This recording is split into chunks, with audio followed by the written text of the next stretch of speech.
In this video I would like to show how you can make a find and replace on a selection of objects on a complete view or with the complete project. So let's start with a selection.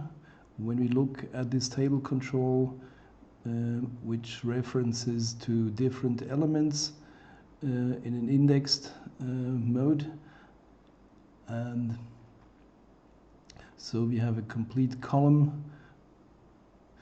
We can select crossref and we see the elements that are referenced by this table column.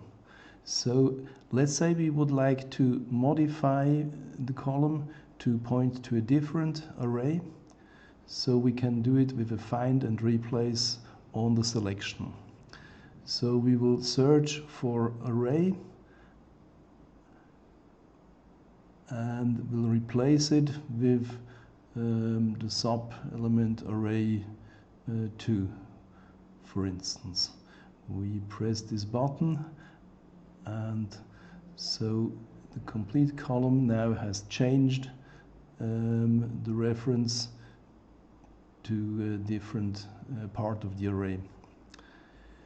So if you want to make a modification on the complete page, so I do a Control-Alt to select all, which will show us in crossref all the variables.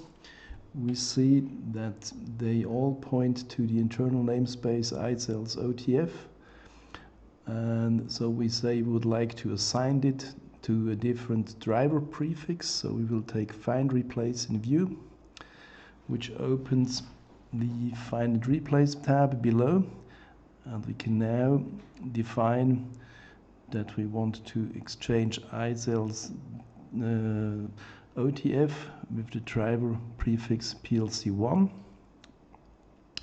and we will just press the button and we can see all the modifications which were done on the elements which are part of this view. So if we look at one of the elements, we see the prefix now points to PLC1. We can do the same thing on the complete project. So when we go to project, find replace in project, this will use the same tab. The difference is that this button here, which is selected, which makes the difference between the scope to the project or to the page. So I will reverse the change of the modifications. So I will change back PLC1 to iCells.otf, but on the complete project. So we will replace that.